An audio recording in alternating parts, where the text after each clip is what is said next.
All right. Hey, welcome. Today, we're going to do the first part of our lecture notes about the life and times of William Shakespeare. The first thing that I want you to note is that in class today, we went to get our Romeo and Juliet textbooks. So if you have not gone to pick up your Romeo and Juliet book, you need to go to the library and do that as soon as possible. Mrs. Olson will be able to help you there. So you'll just go into the desk, ask her for a Romeo and Juliet book, check it out, and then you'll be good to go. And then you'll want to start bringing that to class every day. It's a much smaller book than our actual large textbook. And just like I've done in the past, I'll be sharing with you tomorrow in class, Tuesday in class, which pages you'll need to tear out if you want to bring the smaller binder to class every day instead of bringing the giant textbook and the small Romeo and Juliet book. You could just bring the small Romeo and Juliet book and then the pages that you've torn out. So that is thing number one. Thing number two, before we officially start, you're going to need your journal. This is on the right side of page 5. Now, I will note that there is a notes page on Canvas under assignments where you will go to find a blank.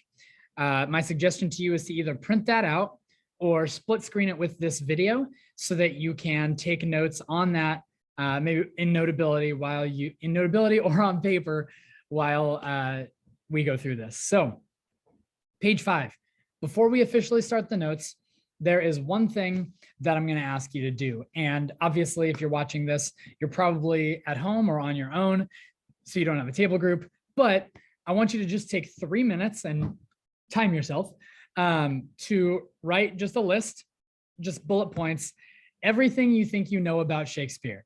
Okay, you'll do that on the left side of page 5, and then that will help you know what background knowledge do you have. I would bet that you've at least got a couple things, even if you feel like you don't have very much. So take 3 minutes to pause this video, go do that, and then come on back. Okay, go. And now we'll get into it. Okay, so the Canvas assignment is called Shakespeare Notes page. Put that PDF into Notability or print it out so that you can be ready to take notes today. Either way is totally fine. If you print it out, then you'll put it on the right side of page 5 once you're done. And today is just the first half. Tomorrow, Tuesday in class, the 25th, we'll be doing the second half of the notes.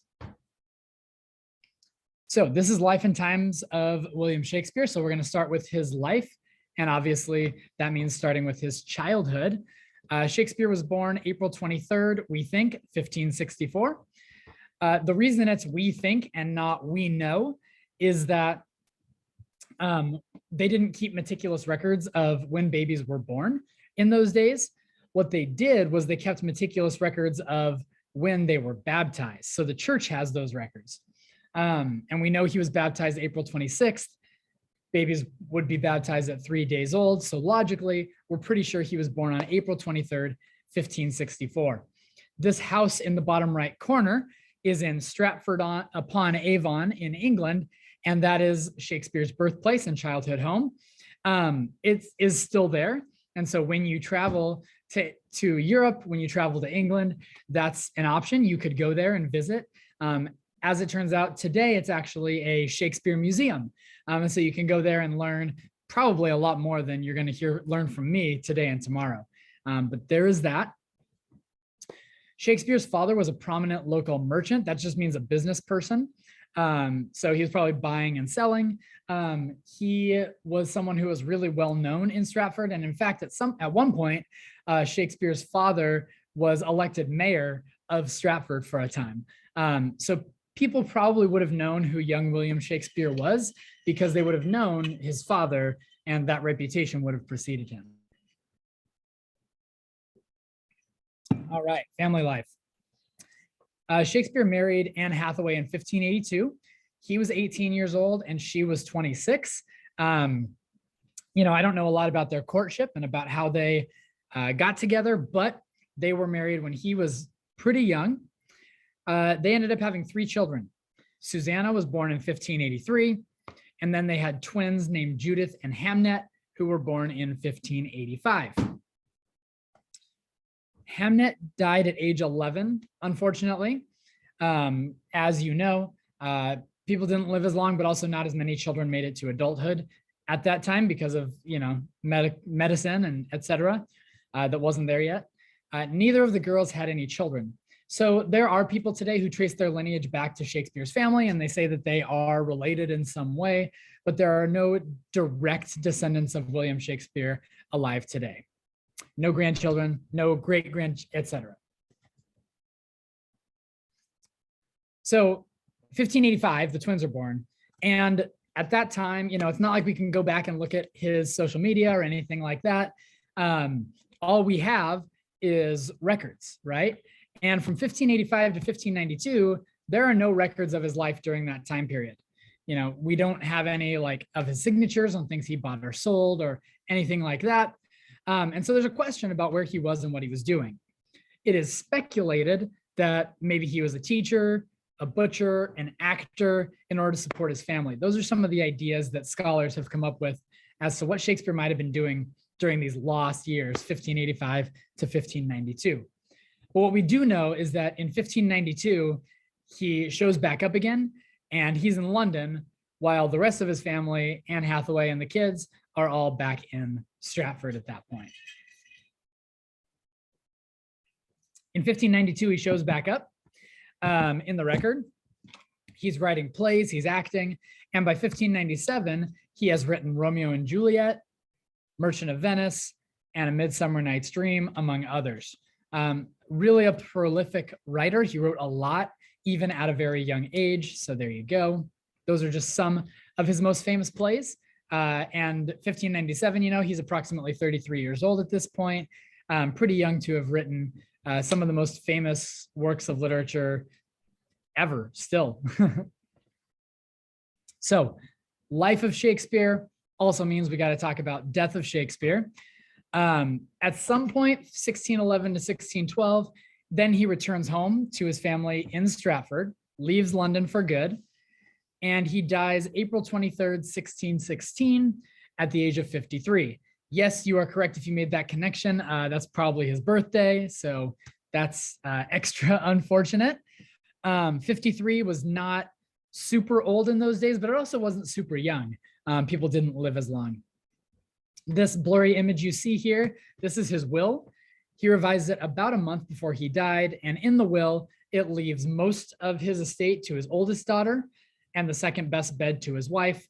I thought that was kind of funny when I learned it. His second best bed, why is that? So finally, I ended up looking it up. And as it turns out, the best bed in the house was the guest room bed. The second best bed was the bed that they would have slept in. So there you go. That's why that is the way it is. Here is his grave. It's in the Trinity Church, and it has his, he wrote this, as far as we know. Good friends, for Jesus' sake forbear to dig the dust and close it here. Blessed be the man that spares these stones, and cursed be he that moves my bones.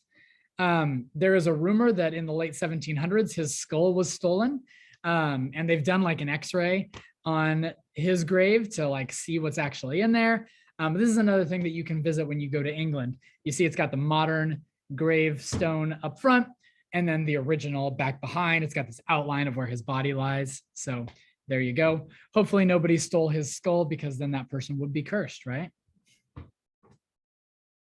All right, section 2. Elizabethan England and the theater. I'm going to talk through this. There's a couple stories alongside with this, but we're actually not going to get through this entire section today. So keep taking notes, keep going, pause when you need to, if you need me to slow down.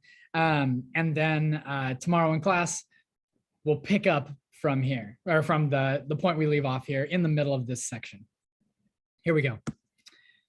So let's talk about the 1590s. First of all, Queen Elizabeth I was the ruler at that time. And you can see in this image, this is a really famous painting. It's on the cover of one of my college textbooks. She's actually standing on a map of the world, standing on England. And she was known as being one of the best monarchs, kings or queens of England. She was really wise. She was thought of as being really competent, really good at her job as queen. Heads of state across the world respected her, even in a time when women were absolutely not respected in that way. So good for her. English explorers were crossing the ocean to the New World and had been for about 100 years.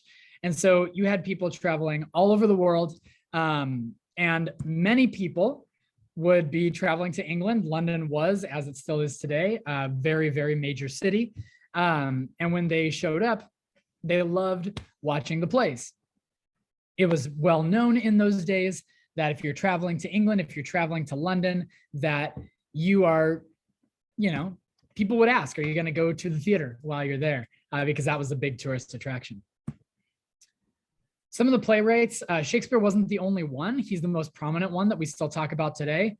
Christopher Marlowe probably was the most famous before Shakespeare. And so you can see the cover of this book here. We still have a lot of his plays, and many people still read and even perform his plays today.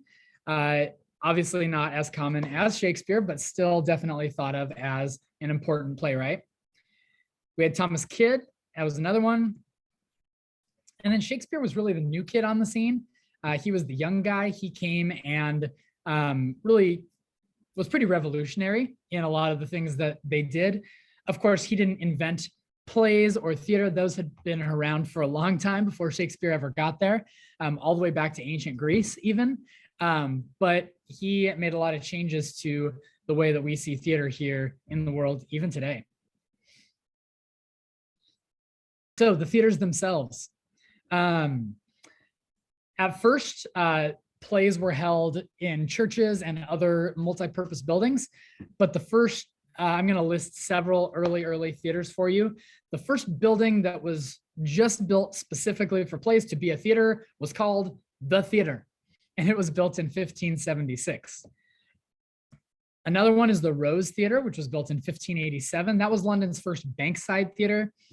This river, the River Thames, runs through the middle of London, and many of the theaters are right along the river, and the Rose was the first one to be built right along the river there.